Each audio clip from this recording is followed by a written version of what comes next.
Hello, everyone, and welcome to Beyond Words, New Histories of the Declaration of Independence. My name is Laura Earls, and I am the director of the George Read II House and Gardens at Delaware Historical Society. And I'd like to thank Mike Connolly of Newcastle Historical Society for working with us on this event to bring you a wonderful conversation as we are thinking about the Declaration of Independence and who it's included, who it's excluded, as we get closer and closer to the 250th anniversary of the Declaration of Independence in 2026. So just to give you an idea of how today is going to go, first we will have Emily and Zara speak for a little while about their own research and about people who've interacted with the Declaration of Independence in various ways. And then I will bring up a couple questions to get our conversation started. And then we will take questions from the audience, and we will pass around microphones, and you'll get a chance to ask both of these scholars of the Declaration of Independence some questions about their research. And I will also introduce them before we get started. So Emily Sneff is a historian of the Declaration of Independence, and she received her PhD and MA in history from William & Mary and her BA in history from Johns Hopkins University. Her forthcoming book, When the Declaration of Independence Was News, explores the dissemination of the founding document of the United States in 1776. She is currently a consulting curator for exhibitions planned for the 250th anniversary of the Declaration in 2026 at the American Philosophical Society, Historic Trap, and the Museum of the American Revolution. Zara Anishanslin is Associate Professor of History and Art History at the University of Delaware. She works on early America and the Atlantic world with a focus on material culture and public history. She previously taught at CUNY and Columbia and was a postdoctoral fellow in the Department of History at Johns Hopkins. Her first book, Portrait of a Woman in Silk, Hidden Histories of the British Atlantic World, was the inaugural winner of the Library Company of Philadelphia's Biennial Book Prize in 2018, and a finalist for the 2017 Best First Book Prize from the Berkshire Conference of Women's Historians. For her current project, The Painter's Fire, A Forgotten History of the Artists Who Championed the American Revolution, forthcoming July of this year. She's been a Mount Vernon Georgian Papers Fellow at the Royal Archives at Windsor Castle, a Davis Center Fellow in Princeton's History Department, and a Mellon ACLS Scholars and Society Fellow with the Museum of the American Revolution, where she works to innovate doctoral training and build bridges between academia and the public. She's currently a fellow at the Davis Center for the American Revolution at the American Philosophical Society, and creator and co-host of the forthcoming podcast, Thing for Things, the history podcast where things matter and stuff happens. But according to her children, the only really cool thing on her CV is that she's been on the Travel Channel's Mysteries at the Museum show and served as material culture consult for Lin-Manuel Miranda's show, Hamilton, the Exhibition. So with that, I will turn it over to Emily and Zara, and I look forward to the conversation we're having today. Thank you so much, Laura, and the Delaware Historical Society and the Newcastle Historical Society. It's my first time in Newcastle, and it is lovely to be here and to be with all of you today. So with my time, I wanted to, using the name of our event today, look beyond the words of the Declaration of Independence and consider what happened when those words went out into the world in the summer of 1776. How was the Declaration communicated to people all over the place? How did those people react? How did the Declaration change their lives? I'll share just a few examples of the stories that are revealed when we step outside of Independence Hall and shift our focus from the men who drafted and signed the Declaration to the people who experienced the Declaration. And we're going to start in New York City, which was a stressful place to be in July 1776. To quickly recap what was going on at that moment, the royal governor of New York had been basically run out of town and was living on a British warship in the harbor.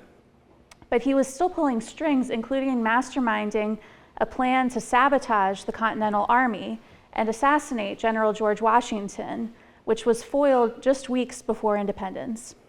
From late June through July, there were British warships amassing at Staten Island, and the Continental Army was preparing for an attack, and many people were evacuating Manhattan. So it was a city really in transition. It was in this context that John Holt printed this note to readers of his newspaper, the New York Journal, on July 11th, 1776.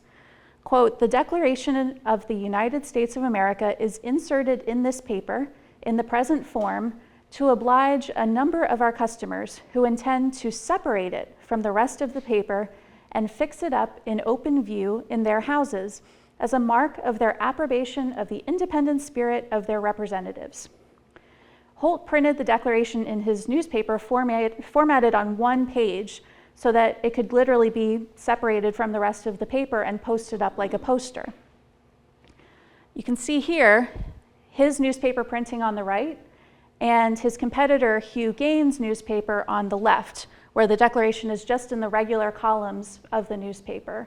So this really creates a completely different look and something that you could imagine being posted up in someone's house.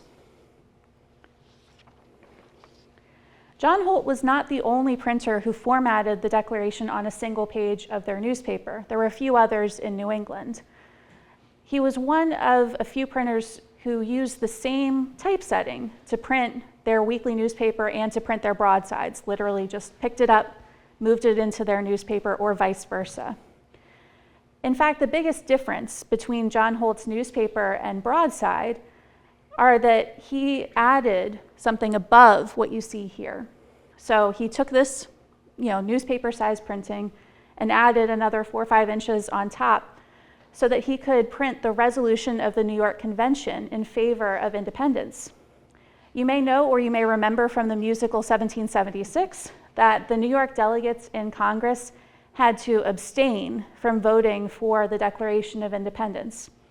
Congress had to wait until after the New York Convention met on July 9th and agreed with the Declaration for them to be able to call it the unanimous declaration. So the newspaper printing is unique because it's for his general audience, and then the broadsides were a sort of state-mandated printing that went out to show that New York did in fact support independence. And this call to his readers to fix up the Declaration in open view in their houses is what makes the newspaper printing so interesting. Many of John Holt's readers would soon have to evacuate their houses as the Continental Army fought the British and then retreated. It's unclear from the surviving copies, there are very few surviving copies of this newspaper, whether any of Holt's readers actually followed his instructions and posted up his newspaper in their houses. Holt himself had to flee New York a few weeks after printing the Declaration, and then New York City became a loyalist stronghold where it was almost as if the Declaration hadn't happened at all. Next, I want to head a bit further north to the island of Nantucket. A woman named Kezia Coffin was born in January 1759, so she would have been 17 years old in the summer of 1776, and she kept a diary. It's really an incredible account of whaling ships and people coming to Nantucket from the coast of Cape Cod. The original diaries have been lost, but a transcription survives at the Nantucket Historical Association. On July 17th, 1776, Coffin wrote in her diary that a man named Sturgis Gorham had come to the island, bringing with him, quote, "the Declaration of the Continental Congress, declaring America to be free and independent," end quote. This is honestly an incredible account, a young woman recording how she learned the news of independence in her own words. I have only been able to find 3 such accounts from 1776, and they're all in Massachusetts, which is not good for geographic distribution of a book project. But Coffin's diary entry after this takes maybe a bit of an unexpected turn. Coffin thought the Declaration was horrible. She wrote, quote, "I wish they," the Continental Congress, "and all their well-wishers had been strung 50 feet in the air before they had been suffered so far to bring about their wicked and ruinous plans." Coffin also got a little bit conspiratorial. She believed that the delegates in Congress had ulterior motives for declaring independence, quote, "to aggrandize themselves, because they care not for their bleeding country." Even though Coffin lived on an island off the coast of Massachusetts, she knew very well the impact that the war had had on her home colony over the previous 15 months, since the battles of Lexington and Concord. The final word about the Continental Congress in Coffin's diary entry is pretty ominous. Quote, "The Lord reward them according to their words," the words of the Declaration. I want to close with a bit of a more local story about an Anglican minister named Philip Redding. The Society for the Propagation of the Gospel, or SPG, had sent Redding to serve congregations in Newcastle and Middletown, about 20 miles south of here, which was then known as Appoquinimink in his papers. And that was in 1746. 30 years later, in August of 1776, Redding wrote a letter to the SPG secretary in London and shared the news that, quote, "The Congress at Philadelphia were pleased to declare the colonies, which had united in opposition to the measures of Great Britain, free and independent states," end quote. He was in the same camp as Kezia Coffin. The news of independence was not good news.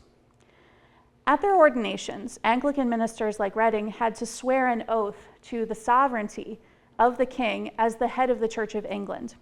They also swore to adhere strictly to the Book of Common Prayer. But the liturgy included prayers for the king and the royal family, prayers for the king to vanquish his enemies specifically. And as the Continental Army waged war against the British Army, these prayers became really problematic.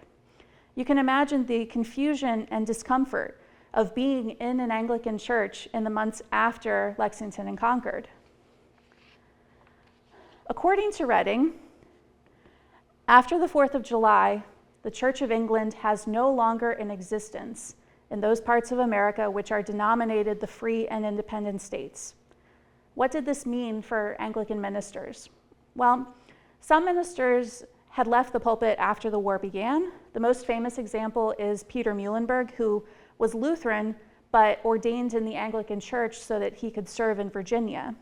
He supposedly left the pulpit in a rather dramatic fashion by tearing off his clerical robe to reveal his military uniform underneath. But out of the hundreds of Anglican ministers in the 13 colonies, the vast majority just pretended as if nothing had changed until political powers forced them to make a change. In the spring of 1776, certain colonies started banning the prayers for the king and the royal family.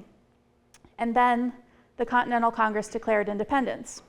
The SPG records show that Anglican ministers had three, frankly, unenviable paths forward in the independent United States after July 4th. They could stop praying for King George III and his family, which meant changing the Book of Common Prayer and breaking the oath that they had sworn at their ordinations. They could close their churches, hopefully only temporarily, for the safety of themselves, their families, and their parishioners. Or they could abandon their congregations and perhaps leave the United States altogether. The ministers who chose that first option to edit the Book of Common Prayer faced a further decision, whether prayers for the king should be erased or replaced with prayers for the Continental Congress or the provincial governments. So, which path did Philip Redding choose? Well, we don't know exactly when the news of independence reached Redding, but the first 2 Sundays after the Declaration of Independence were pretty normal for him. It was the third Sunday, July 21st, when things changed. One of the vestrymen of his church in Middletown asked Redding to leave out the prayers for the king and the royal family, and Redding told him that he would rather close the church than change the service. On the following Sunday, July 28th, Redding made an emotional announcement to his parishioners. He could no longer read the liturgy, quote, without offending against the new government and incurring the resentment of the people. He was worried about putting himself and his family at risk, so Redding decided to close his church for 6 weeks. He picked the second of those 3 paths forward in the United States and hoped that independence would be temporary. But 2 years later, in another letter to the SPG secretary, Redding admitted that his church was still closed because, quote, the maintenance of independence still continues tenaciously adhered to. I love that phrasing. Redding wrote that letter on September 30th, 1778, and he died a month later. This is his grave at the entrance to the church that he had to close because the Church of England could no longer exist in the United States after the Declaration. In each of these examples, it took time for the Declaration of Independence to travel, to be printed, to be communicated, and to take effect. And each of these people reacted to the news from their own perspective, as a patriot printer in a city on the brink of war, a loyalist teenager in an island community, an Anglican minister concerned about violence against himself and his family and the sacredness of the oath that he had sworn. As we think about the 250th anniversary of the Declaration of Independence next year, I think this diversity of experience is useful to draw out. When the Declaration was news, many people celebrated, but some people raged, some people mourned, and pretty much everyone waited to see what would happen next. These feelings and perspectives can create a more expansive and richer history of the founding of the United States that can inform how we in turn commemorate it. Thank you.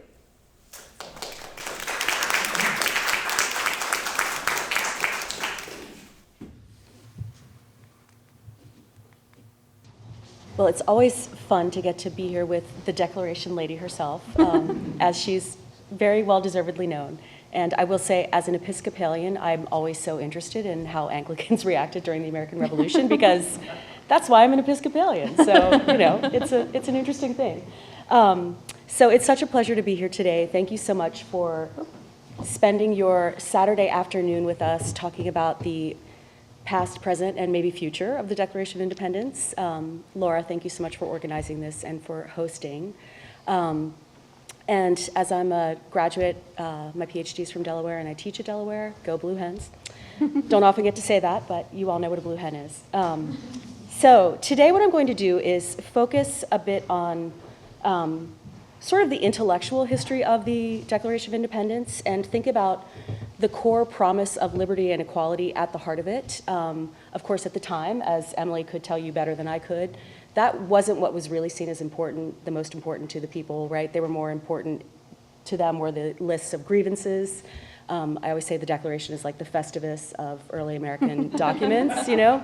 But we're gonna talk about what most people in the world have brought forward, which is not the Festivus grievance part, but rather the very stirring natural rights invocation at the beginning. And what we're going to talk about, of course, is this central dichotomy between the fact that liberty and equality are touted in the beginning of the Declaration of Independence, and that's the promise, right? That's why people have been inspired by it throughout the world and continue to be inspired by it today. The idea that all men are created equal and endowed by their Creator with certain inalienable rights, including life, liberty, and the pursuit of happiness. And of course, you all know this is penned by Thomas Jefferson, absolutely brilliant mind, wonderful man in many ways, who you see there in his portrait by Mather Brown in 1786. But Thomas Jefferson also had his very dark side. As you know as well, likely, he enslaved hundreds of people. And I will say that he also was kind of a misogynist. And, you know, thinking about Jefferson and his dichotomy of liberty versus unliberty, unfreedom versus equality, you know, I think this really hammers home that the Declaration of Independence wasn't the only thing he wrote, right? He also wrote things like an ad for a runaway enslaved person who he wanted to recapture and bring back to Monticello. So I mentioned that Jefferson is a little bit of a misogynist. So just to kind of, you know, do something Thomas Jefferson would not want us to do, I'm going to begin by talking about women's history. And I'm going to use Abigail Adams as a sort of centerpiece throughout this talk. I'm going to talk about her as a touchstone for how we can think about two groups of people that the Declaration did not really do right by in its beginning, which were women and enslaved people, but then talk about also how we can use some aspects of her life and people that she knew and interacted with to think about how the Declaration was manifested in a positive way throughout the world, taken up by revolutionaries in France, in Haiti, and subsequent revolutions. And there's a reason why I'm sure that you probably, some of you, got chills when you heard me read out that part of the Declaration, right? I always get chills too, and there's a reason for that.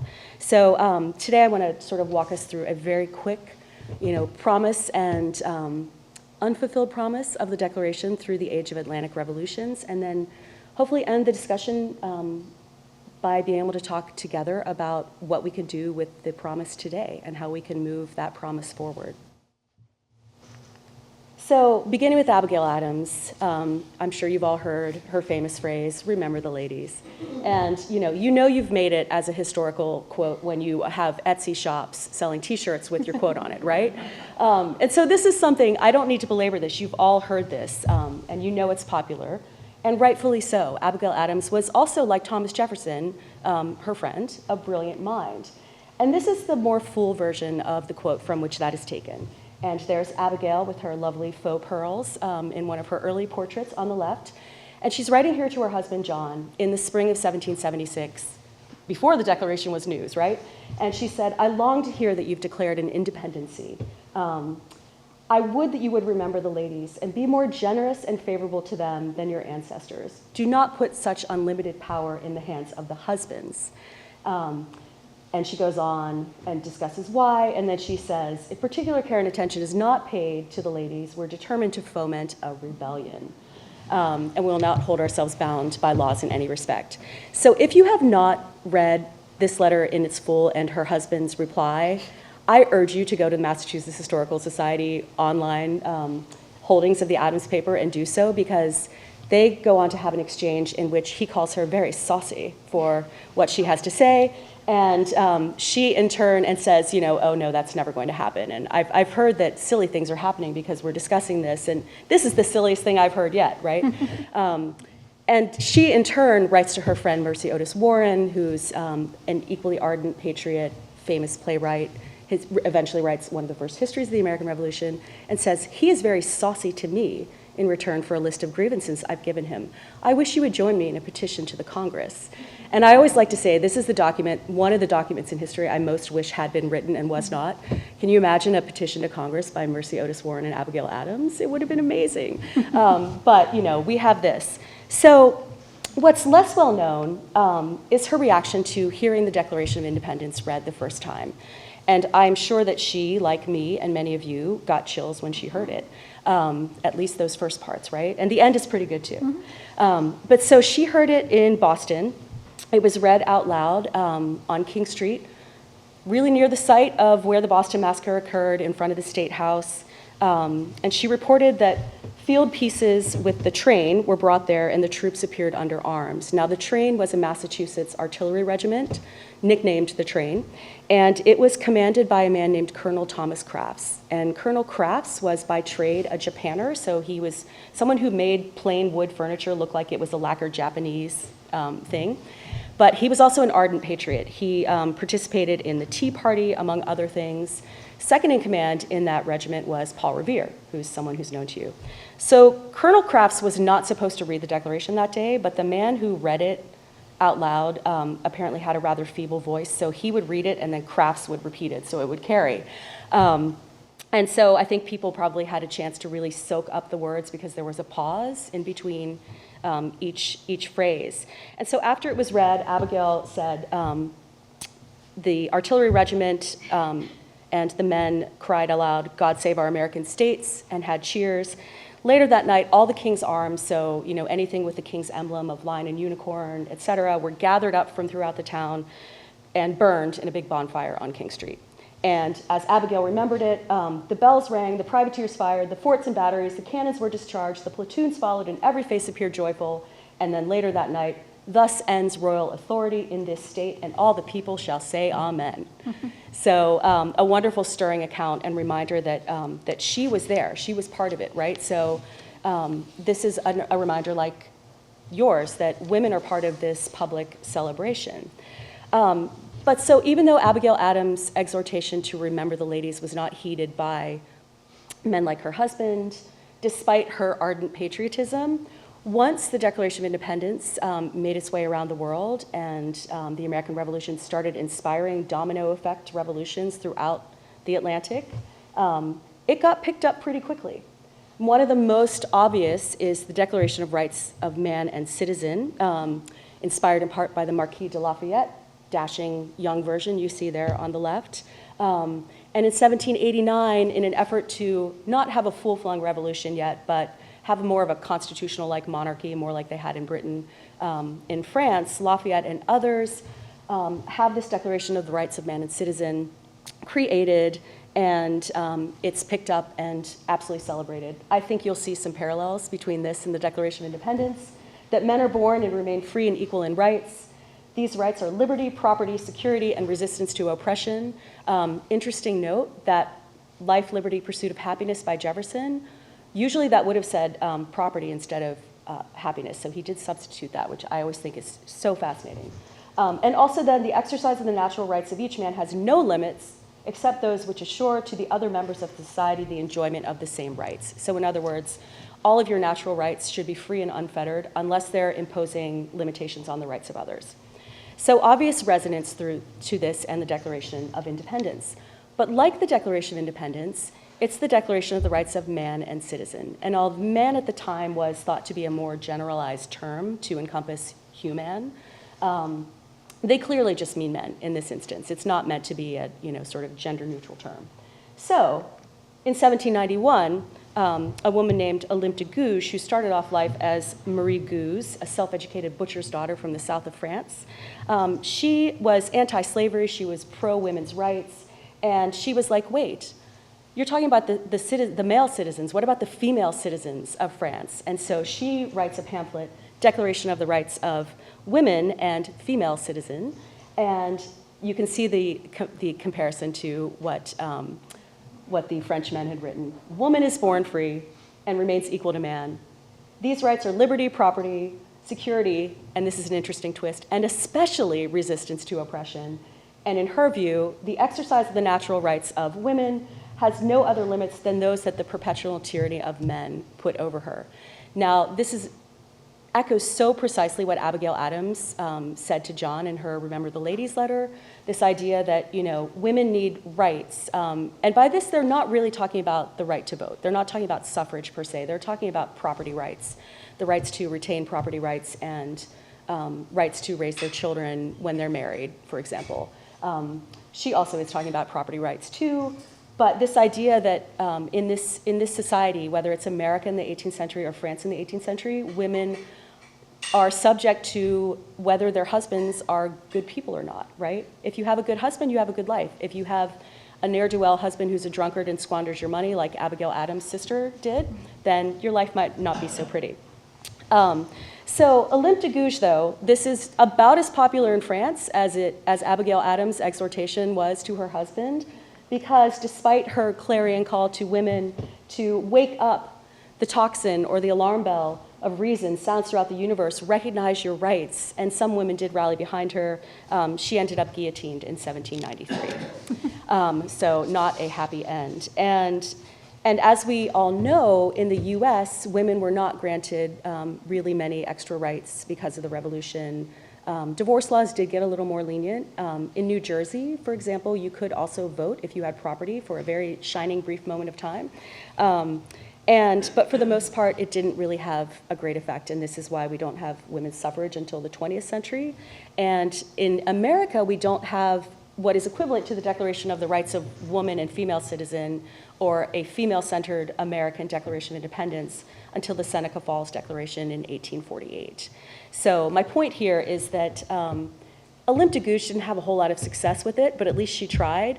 And she was directly inspired by the ideals put forth in the American Revolutionary Founding document of the Declaration of Independence. But American women didn't even try anything like this during the Revolution, widespread. So this is one point where I want us to stop and think, why did the French do it and we didn't, right? So what are the limitations of American willingness to be truly revolutionary in this time? So let's go back to Abigail as a window into the second group of people I want to talk about whose freedom and equality were promised in the Declaration but not fulfilled at the moment, and those are enslaved people. So obviously neither of these two people are enslaved, right? These are two white women, Massachusetts residents. The woman on the right is probably not familiar to you. Her name is Christian Barnes. She was a resident of Marlborough, Massachusetts, and she was a loyalist. And your eyes are not mistaking you. That hole in her heart is because when she and her husband faced, among other things, the horror of seeing a horse tarred and feathered in their name to try to scare them out of town. And then a man with a gun showed up when her husband was away and she was alone except for her enslaved laborers, and threatened to shoot her if she didn't give him a good meal and a horse to ride. They ended up leaving America. They were part of the exodus of Loyalists who fled first to Nova Scotia and then to England, leaving most of their possessions and property behind, including this portrait, which was left in their Marlborough house, which was given over to the use of General Henry Knox and his wife Lucy. And the Barneses knew the Knoxes, and Christian was very upset that Lucy Knox was using her furniture, and she was like, she should have known better. This is not nice. But so when the Patriot soldiers came to commandeer the house, they stuck a bayonet through the heart of that portrait. And so that is how it remains. Now, how does this relate to enslaved people and the promise and unfulfilled promise of the Declaration? How it relates is this portrait was painted by one of her enslaved workers, a man named Prince Dima, who had the unusual experience of traveling to London with her backing. She called him her Black Hogarth. She thought he was very skilled. Traveling to London to study with a man called Robert Edge Pine, who became an emigrant to America and painted portraits for George Washington and Thomas Jefferson and everyone else. A man of African descent himself, by the way, although I don't think any of the white founders knew that. But so this man painted this portrait, Prince Dima, and he, though, when the Declaration was read out loud in Boston, no longer lived in their household because they had fled. And he instead had set up shop painting portraits professionally in Boston, not far from King Street and the State House where the Declaration was read by Thomas Crafts that night. We know he was inspired by this, even though he doesn't leave a letter about it, because he signed up and joined to fight in the militia in the artillery regiment called the Train, headed by Colonel Thomas Crafts. So an example of how, even though we don't have a letter from him, we know that he was inspired by the words of the Declaration, and it inspired him to enlist and fight for the Patriots under the man who had read the Declaration out loud, which I think is a wonderful full circle moment. So again, though, Prince Dima is one of the enslaved people who finds freedom through his enslavers leaving and not through the army. A lot more enslaved people found freedom fighting for the British than for the Americans. And we all know that Americans did not abolish slavery for the most part. A few isolated people earned their freedom through fighting in the Revolution, but wide scale, we didn't abolish slavery. People started to through things like the Gradual Emancipation Act in Pennsylvania in 1780. But it took many, many years and a bloody second Civil War, I will say, for it to happen. But again, other people did this. Other people had a revolution, had a Declaration of Independence, and abolished slavery. And here I'd like to end by calling your attention to the Haitian Revolution, which is a domino after the French Revolution, right? And we could spend 2 days talking about the many iterations of the Haitian Revolution because it's really revolutions that go through many, many stages. But Jean-Jacques Dessalines, by 1804, published this declaration, first read out loud again, and then published. And among other things, and it is a pretty fiery document in which he says really well-deserved things against the French for enslaving Haitians for centuries. But one of the things that they do is say, independence or death. Let these sacred words unite us and be the signal of battle and of our reunion. And slavery is abolished in Haiti. So it's possible to do this, is my point, right? Other revolutions do this. America does not. And there are lots of practical reasons why these things don't happen. But I just think it's really interesting for us as a nation, as we approach the 250th, to sit and consider, why did Olympe de Gouges do it? And why did Jean-Jacques Dessalines do it? And why did we not, right? And just to show that, we're still living with this. A lot of you might have seen that the ERA, the Equal Rights Amendment, is back in the news. Outgoing President Biden argues that it should be ratified. It should be considered ratified. So Abigail Adams' cry to remember the ladies, you could argue, has still not been answered, right? Because women don't actually have equal rights, constitutionally speaking, directly under the law. And then thinking about the promise of freedom to enslaved people in America. You all know that enslaved people were emancipated wholesale during and after the Second Civil War in the 19th century, right? But I think as this installation by artist Sonia Clark reminds us at the Declaration House in Philadelphia, and this is a very recent one, you could see the eyes of descendants of the Hemings family peeking out. This is the house where Thomas Jefferson wrote and crafted his brilliant, stirring Declaration of Independence that still gives us chills today. And as he did so, he was waited on by Robert Hemmings, a teenage boy from Monticello who was enslaved and was sort of his, his manservant who took care of his needs while he was there. So, what does that moment mean to descendants of the Hemmings family? What does it mean for descendants of enslaved people in America today? What would Abigail Adams think of, the calls for the Equal Rights Amendment? So I'd like to leave us there, and in homage to the phrase of which this series is a part, the We the People project, right? What do we the people think about this, and where do we go from here? So with that, I look forward to our conversation. Thank you.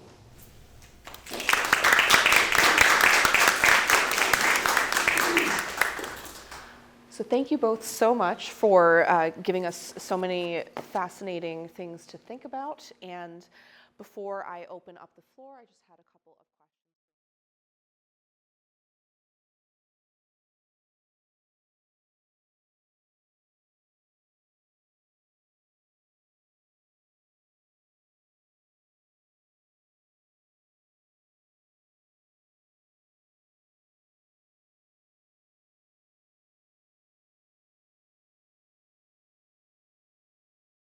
Voices that we so want to hear.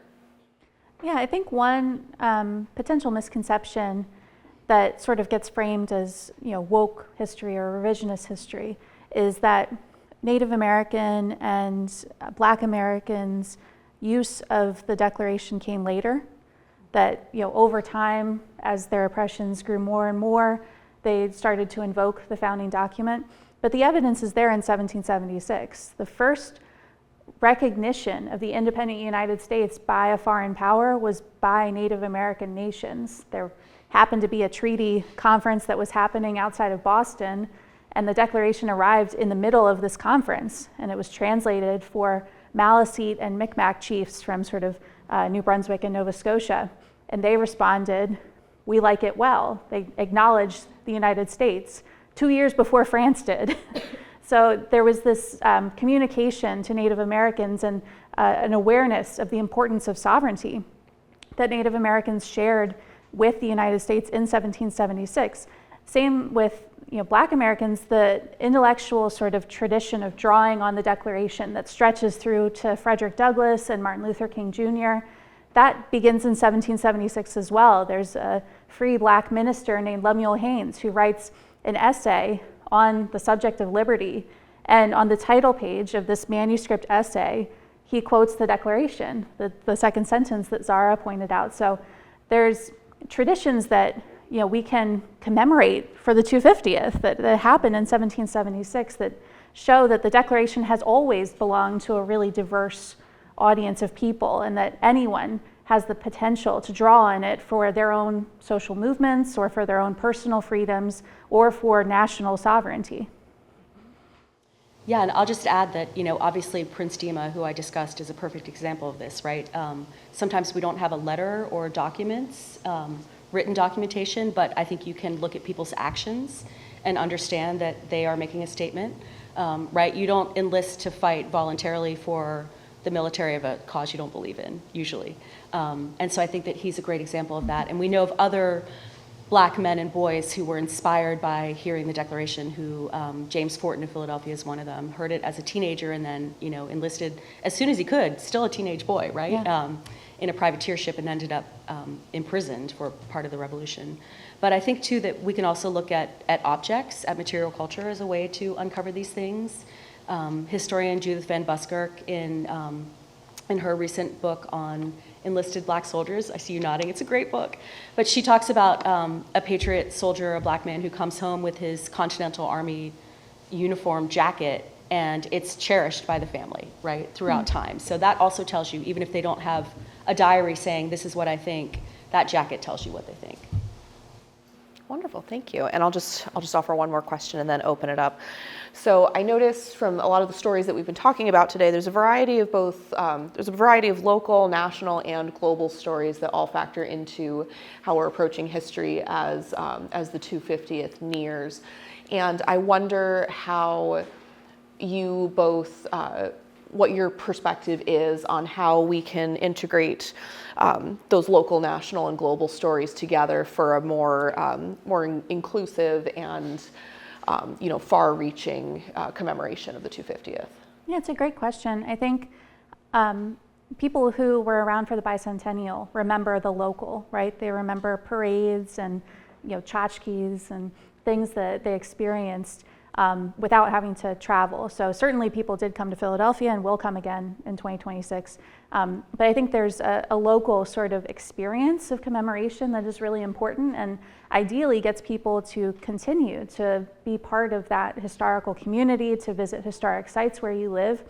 One of the museum exhibitions that I'm working on for 2026 is literally a mile from the house that I was born in, because I had driven past historic Trap for my entire life, and then really felt invested in, I want to do something that is hyper local for 2026. Helping museums that have national reach as well, but how can I help my local community to bring in people from out of town, certainly, but also from right down the street. And so at Historic Trap, we have 3 different sites to interpret. We have a tavern that has become an exhibition space.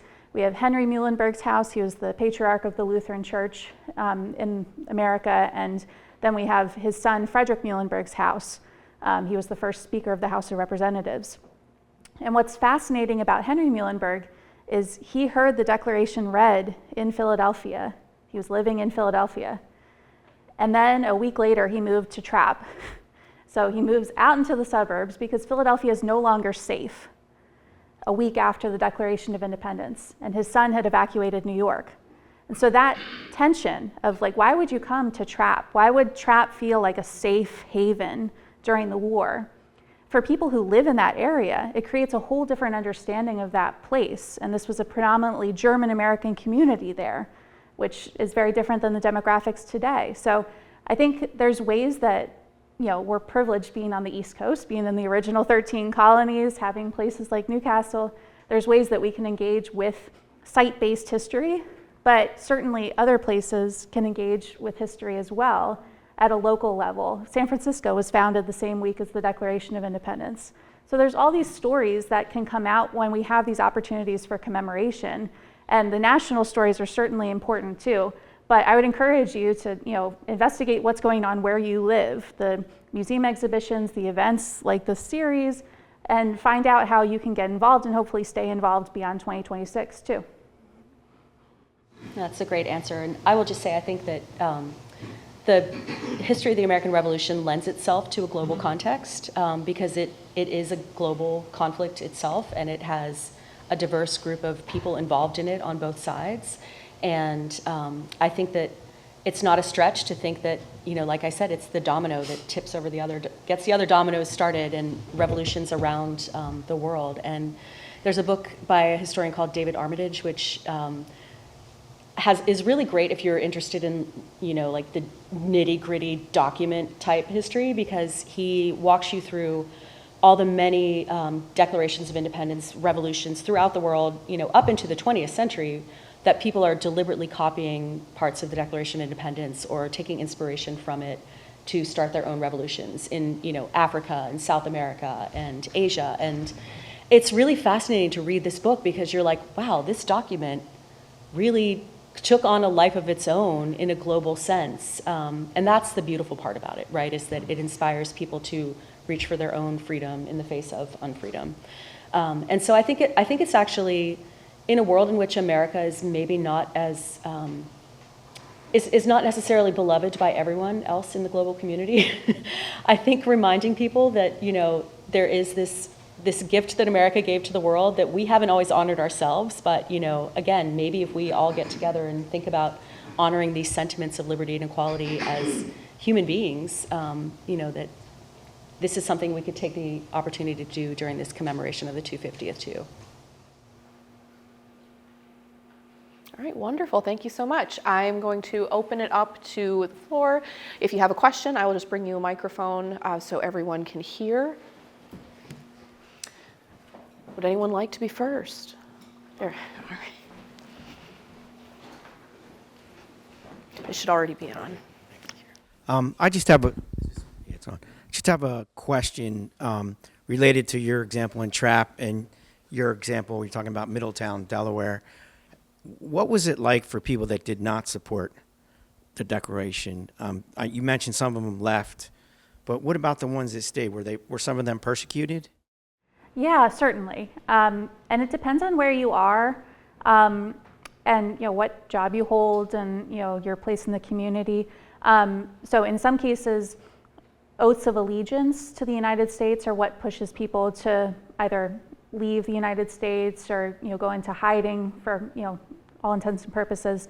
But there's quite a number of people that the Declaration of Independence is the turning point for them, that they were okay, they were relatively safe until that time, and then they feel as though their neighbors are turning against them. In other places it's different. Boston, when the British evacuate Boston, that's when loyalists start to feel like, oh, we better go too, because we all know what's going to happen next. But there's a number of people that in the loyalist claims records, so after the war when they file claims for their lost property or just the disturbance to their life of having to leave the United States, they specifically say, after the 4th of July, 1776, I couldn't be in my community anymore. That's not to say that was the case for everyone. There's a number of religious separatists who have their sort of insular communities, and they can opt out of military service, and they can kind of just lay low. And then there's people who leave temporarily during the war and come back. So the Declaration was definitely a turning point in certain communities. And for certain people, for example, if you were the sheriff and you were asked to read the Declaration of Independence aloud to your community and you don't support it, you might want to get out of town really quick. And there's multiple cases of that. So it wasn't completely hostile everywhere to loyalists, but it definitely was a moment where you started to feel sort of like the water was boiling around you and you needed to make a move. Anybody else have questions that they'd like to ask? I do, if I may. Yeah, sure. Thank you. Hi, I work at the Reed House with Laura. And in listening to you, it is bringing to the forefront of my mind again, especially the exchange with Abigail Adams and John Adams. We, of course, interpret George Reed II, the son of George Reed I, the signer of the Declaration of Independence, and everybody knows, particularly when you cite 1776, that George Reed I was a cautious supporter. He initially voted against independence, but once the tide changed and it was decided, he happily went along and was a supporter. He certainly did not come across well in popular culture in 1776. He is definitely disparaged in that. And we certainly know that George Reed II was always living to an extent in his father's shadow. He had something to live up to. But as I think about George Reed I, he, of course, was married to Gertrude Ross, who was the daughter of the first rector of Emmanuel Church on the Green. They were married by her brother, Aeneas Ross, who succeeded his father as the rector of Emmanuel Church on the Green. But George Reed's own father was Irish, and George Reed attended Reverend Francis Allison's academy at New London with Thomas McKean, and of course Reverend Francis Allison was a Presbyterian legend, and so was Thomas McKean. And it makes me wonder, when I see that exchange between Abigail Adams and John Adams, and we know that George Reed I was writing to his wife here in Newcastle while he was in Philadelphia. Some of those letters survive. I've never seen any of her letters back. But it just makes me wonder to what extent his resistance to independence was informed by her. Whether there was a female influence there of her strong devotion to her father and the Anglican Church and him marrying into this Anglican tradition. It's just bringing to my mind a thought that maybe she had a tremendous influence on his decision. And I was wondering, what your response to that would be as I bring this up that had never occurred to me before this moment. Thank you. I mean, I'm willing to think I think it's a great conjecture, because we do know that there were women who arguably were more ardently patriotic than their husbands in some cases, or more ardently loyalist and skewed it the other way. So the artist John Singleton Copley is a perfect example. He was kind of like, not sure what I want to do here. But his wife was from a prominent Loyalist family, and so they ended up going with the Loyalists and relocating to England. On the other side of things, you have people like Martha Washington, who doesn't get credit for this, but I think she should. The first time George Washington was leaving to go to the Continental Congress, she sent him off with words talking about how he should be like the men of Sparta, and to hold strong to his conviction in the political moment. And I think that's a pretty bold, and Martha Washington is not kind of the old lady in the mob cap, retiring, demure person that I think history's made her out to be. And so there are examples where people do sort of really influence their husband for both sides, but that makes sense. Like, can you think of any families where people don't discuss politics at some point when things are going on that are really critically important, right? But on the other side of things, you have things where, sadly, families split. So Elizabeth Graham Ferguson, the later poet in Philadelphia, she was initially engaged to Benjamin Franklin's son, William. That got broken off. Then she married Ferguson, who was much more of a loyalist, and she ended up, during the war, under sort of suspicion of which side she was on. And, it was a very touch and go situation for her in terms of whether her property would be confiscated as a loyalist. So all because of who she'd married. And she ended up staying. She did not relocate. She stayed and was chummy with a lot of patriots. So I think that it could go all sorts of ways. So I think your question is a really great one. Yeah, and your point about the wives' papers is really important too. The majority of the surviving letters of delegates to the Continental Congress are one-sided conversations with their wives. And we know that their wives were writing to them because they'll say, I received your letter of this date. And John and Abigail Adams' correspondence is an incredible anomaly, that we have the vast majority of both sides of their conversation during really tumultuous times when mail could be intercepted and opened. Abigail, the letters that Zara quoted, she has smallpox then. She had been inoculated, so she can barely even see to write. And we have all of that recorded. And that's not to dismiss Abigail or anything, because she certainly was strong in her political opinions and incredibly intelligent and well-written. But other women whose husbands were serving in the Continental Congress must have reacted to the Declaration, at least on the level of, this is why my husband has been away from our farm, our business, our family, and it's worthwhile or not worthwhile if you're not supporting independence and want to leave. So I wish we had the other side of those conversations. I think George Read is a really interesting person because the size of the Delaware delegation meant that his political persuasion mattered. So if you had a larger delegation, you could afford to have one or two people who were maybe hesitant to declare independence. But when you have a 3-person delegation, Caesar Rodney has to ride through the night in a thunderstorm to come break the tie. So I think one thing that I've tried to do is show just how quickly the tide turned in terms of, these delegates wanted to reflect the views of the people that they were representing. And very quickly, over the course of just a couple of months, at a time when communication was not fast, they were responding to people shifting in their majority sentiment to support independence. So it's not that he was, a staunch loyalist or that he was behind. It's just he was making his opinion based on what he thought his constituents wanted, and then had to kind of shift that. And so you see a number of people. Robert Morris becomes the funder of the revolution, and he was iffy about independence as well for a few months after July 4th. So I think Read is, and I was just over at George Read II's house this morning, and it's a fabulous place. So I think the Read family is a really interesting case to study, and I wish that we had more of that sort of family papers that could inform exactly your question, like who was influencing who? How did family dynamics play into political dynamics? All right. Does anyone have any final thoughts that they'd like to share? All right.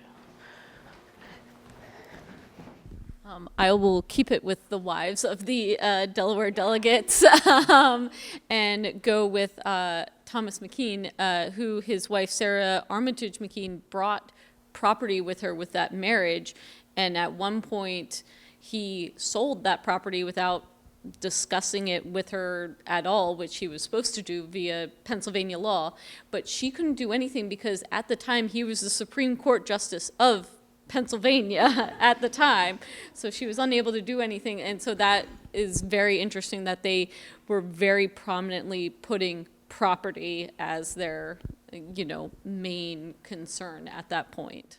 Yeah, that's such a great example to add to Abigail's exhortation. Yeah. Thank you. All right, well, just to